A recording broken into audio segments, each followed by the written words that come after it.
A warm welcome to everyone who has joined here for the Facebook Live.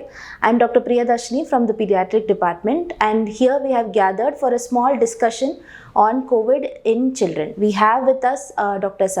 Anil Kumar Sapare, who's a very experienced and a senior pediatrician and a pediatric pulmonologist working in Narayana Health City. Welcome, sir. Thank you. Sir, so in this rising pandemic, we are getting a lot of cases, there is a surge of cases of COVID. So are kids getting affected with COVID infection now? Yeah, indeed. A lot of children are suffering from COVID illness. Just in the month of December, we hardly saw children with acute febrile illnesses. But in recent 2 to 3 weeks, huge number of children who are having these febrile episodes. And when we are investigating them, most of them are COVID RT-PCR positive. So answer to your question is majority of the children have started getting affected, and this is our third pandemic, and plenty of children of all ages are getting affected. Sir, what are the symptoms they are presenting to you in their OPD? The main symptoms, Priya, these children with COVID illness are presenting is fever. The fever is generally very high grade, very acute onset. All of a sudden, out of a blue, child gets very high grade fever, and this fever is associated with chills, rigors, and this fever is sometimes very continuous for 24-48 hours. And this particular fever can be very mild in quite a few of the children. And these other symptoms these children are having is sore throat. They are complaining of pain, and this pain in the throat is generally for 1 or 2 days. Some of the children are also complaining of headache, backache. Some of the children are complaining of eye pain and body pain. And a group of children are also presenting with sudden onset of vomiting and plenty of loose stools, which is lasting for 12 to 48 hours. So fever, headache, sore throat, body pain, vomiting and diarrhea, they constitute symptoms of viral illness. Along with that, after 12 to 24 hours, almost majority of the children are having runny nose, that is cold, and cough. So these are all the symptoms of COVID illness in children. Sir, how are the children getting the COVID infection? This COVID, our previous understanding was that the children are getting this infection from a primary adult contact in the family. But with the recent last few months, children have been playing with their friends and also started going to the school. The horizontal transmission, that means child to child transmission, is also quite possible. So either household contact or other peers or children who are having this COVID illness may be the source of infection. So what is the severity of the illness in children? Severity of the illness, luckily compared to the adults, what we saw during the last second wave, is reasonably different. These children are having very high grade fever for a couple of days, but after 2 to 3 days, the fever seems to be defervescing. Defervescing means the fever is reducing. And other symptoms, some of the children can have very bad vomiting, and some children have plenty of diarrhea associated with abdominal pain. And some of these children can manifest as if there is a significant problem like appendicitis and other things. More often than not, these children can have fever, body pain, myalgia, some sore throat, and they may be not that severe. So quite a lot of them have got mild to moderate illness. And the children who have associated problems, let us say they have a brain surgery or a heart problem, immunity problem, chronic respiratory problem, the acquiring of this infection COVID with them can put these children at an increased risk or worsening either their primary disease or COVID illness itself. So in a healthy children, it is reasonably manageable. So what are the treatment options that are available? Treatment is predominantly symptomatic. Priya, a lot of the children we are dealing with, we are able to manage symptomatically with paracetamol, good dose of paracetamol, which is 10 to 15 milligram per kilogram, given whenever child has temperature of more than 100, seems to be helping.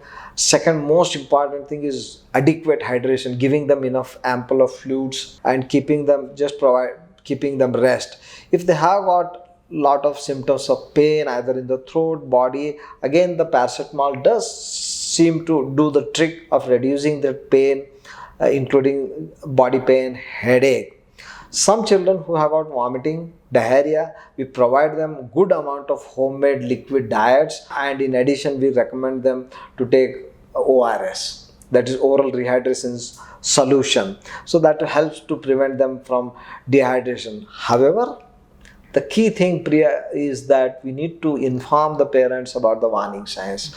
If the child becomes unwell, persistently high fever, child looks unwell, not eating, not drinking, vomiting is repeated, diarrhea is repeated, they look dehydrated, or they start having difficulty in breathing, that is the immediate time they need to be brought to the pediatric emergency.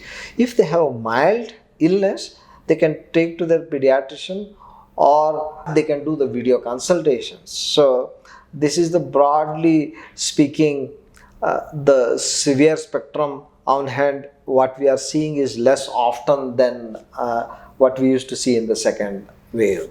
What about newborns, sir? Are they getting any? Yes, answer to that is this COVID is not sparing anybody. It does affect from all ages, right from the newborn up to 18 to 20 years of age. And we had recently some children and newborn who had fever, vomiting, diarrhea, and there was one of the family member who was positive on testing. In these newborns, they were positive on 7th or 8th day. That means the incubation period of this particular illness is very brief. Within 2 to 3 days of infection, they can develop respiratory symptoms or viremia and symptoms of fever. So answer is yes, the newborns do also get affected. What are the preventive measures that can be taken from a parent's point of view so that they can prevent throughout this pandemic for last 2 years, we've been saying that prevention is the best mantra, because we do not know the behavior of this virus. During first we had a significant problem, and during second wave, the Delta variant we had second, and when Omicron, the variant that is predominantly circulating in the community now, we didn't knew just till November. Now we are trying to understand. It's just a month-old disease. We should not lower our guard. The precautions the parent should do is the same thing what we have seen. Let us say somebody in the family has got cold, cough, fever, vomiting, headache. They must wear the mask, keep a physical distance of few meters, wash hands regularly, and if one of the adult or child is COVID positive, have acquired from their friends or from outside, they should self-isolate, especially adults. The tricky question is, if the infant is young and that child is having a symptoms, what to do? In that scenario, best thing is mother and the baby can be together. And if, let us say, mother is COVID positive and the baby is breastfeeding, let us say, mother can continue to breastfeed if she wish to, but wear mask, wash the hands just before feeding. That should suffice in preventing because it's not through the milk, it's not through, it's just by our coughing or on the surface that is responsible for this thing. So your question is precautions by the parent. It depends upon what is going on. Precautions in general are different from precautions when one of the family member has COVID, and all the same principles I mentioned hold true. Sir, what are the long-term effects of COVID? There was an entity called MISC which was troubling us recently. Yes, even now we are seeing children with MISC. Whether it was caused by Delta or Omicron, we don't know. We right now have 2 children who had severe myocardial dysfunction. Myocardial dysfunction means heart weakness causing shock.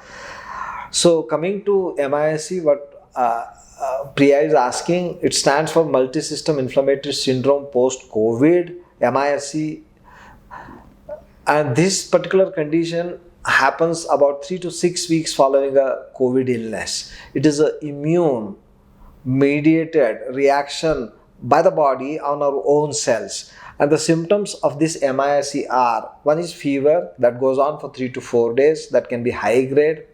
Then we have other symptoms like severe vomiting, lot of diarrhea with stomach pain, or we can have a rashes in the body. Some children can have redness of the eyes and redness of the lips, and these children starts looking very unwell.